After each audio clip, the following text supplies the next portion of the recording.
ছড়ায় জ্ঞান, কেউ ছড়ায় মিথ্যা, কেউ করে দাওয়াত, কেউ ফলে বিষাক্ত বীজ। কি আশ্চর্য! হাতে ফোন, মনে ফিতনা, আর সময়ের নেই তো কোনো মূল্যবোধ।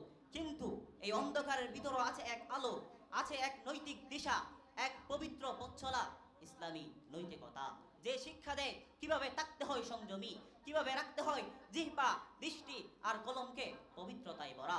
তাই আজ বলবো, এই আধুনিক সোশ্যাল মিডিয়ার যুগে ইসলামী নৈতিকতার প্রয়োজনীয়তা। প্রিয় উপস্থিতি, সোশ্যাল মিডিয়া বলতে আমরা কি বুঝি? সোশ্যাল মিডিয়া বলতে আমরা বুঝি সেসব ডিজিটাল প্ল্যাটফর্ম যেখানে মানুষ একে অপরের সঙ্গে যোগাযোগ স্থাপন করে, তথ্য বিনিময় করে, ছবি, ভিডিও, লেখা শেয়ার করে। Facebook, Instagram, TikTok, YouTube, Twitter, এছাড়াও আরও অনেক অ্যাপ। সোশ্যাল মিডিয়া এটি জলমলে, চমকপ্রদ, আকর্ষণীয়, কিন্তু এর ভেতরে লুকিয়ে আছে ভয়ঙ্কর অন্ধকার।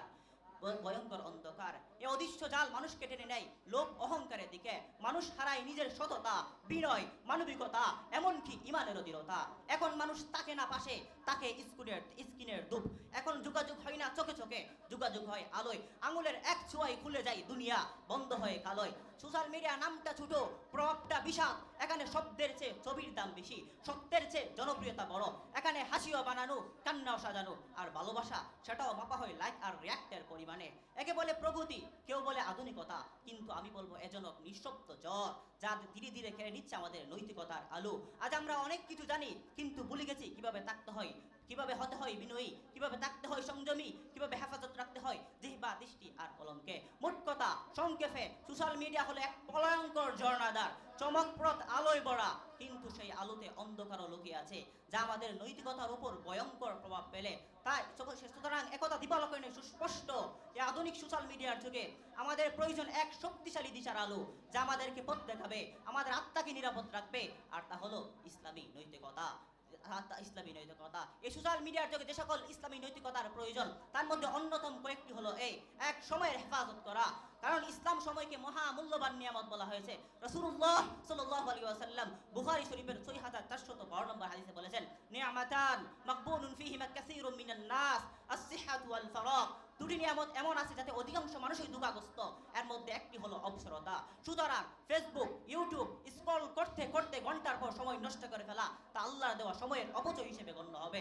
সত্যবাদিতা রক্ষা করা, সোশ্যাল মিডিয়ায় মিথ্যা তথ্য, ভুয়া খবর ছড়ানো বন্ধ করতে হবে। আল্লাহ সুবহানাহু ওয়া তাআলা সূরা তাওবার মধ্যে সত্যবাদী সম্পর্কে বলেন, ইয়া আইয়ুহাল্লাযীনা আমানুত্তাকুল্লাহ ওয়া কুনু মা'আস সাদিকিন। হে ঈমানদাররা, তোমরা আল্লাহকে ভয় করো, সত্যবাদীদের সঙ্গে থাকো। এই সোশ্যাল মিডিয়ার যুগে যে সকল ইসলামী নৈতিকতার প্রয়োজন, তার মধ্যে আরেকটি হলো স্বাধীনতা রক্ষা করা, প্রকাশ্যে ফুষ্টে লজ্জাহীন বিষয় প্রকাশ না করা। আল্লাহ রাসূল সাল্লাল্লাহু আলাইহি ওয়াসাল্লাম বুখারী শরীফের 24 নম্বর হাদিসে লজ্জা সম্পর্কে বলেন, আল হায়া শু'বাতুম মিনাল ঈমান। লজ্জা হলো ঈমানের একটি অঙ্গ। সংযমতা রক্ষা করা, তথা অন্যকে কষ্ট দেওয়া থেকে বিরত রাখা, তীব্র প্রতিক্রিয়া, রাগ, তিক্ত মন্তব্য না করা। রাসূলুল্লাহ সাল্লাল্লাহু আলাইহি ওয়াসাল্লাম অপর ভাইকে কষ্ট দেওয়া সম্পর্কে বুখারী শরীফের 10 নম্বর হাদিসে বলেছেন, আল মুসলিমু মান সালিমাল মুসলিমুনা বিল লিসানি ওয়া ইয়াদিহি। প্রকৃত মুসলমান তো সেই ব্যক্তি যার হাত ও জবান থেকে অপর মুসলমান ভাই হেফাজত থাকে। গীবত, অপবাদ থেকে বিরত রাখা। সোশ্যাল মিডিয়ায় কাউকে কটাক্ষ, অপবাদমূলক ভিডিও, কমেন্ট, শেয়ার করা সবই গীবতের অন্তর্ভুক্ত। আল্লাহ সুবহানাহু ওয়া তাআলা গীবত প্রসঙ্গে সূরা হুজরাতের মধ্যে বলেন, ওয়ালা তাজাসসু ওয়ালা ইয়াগতাব বা'দুকুম বা'দান। তোমরা একে অপরের গীবত করিও না। চোখের হেফাজত করা, অনলাইনে অশ্লীল ভিডিও, গান, ছবি, সিনেমা দেখা সবই চোখের জেনার অন্তর্ভুক্ত।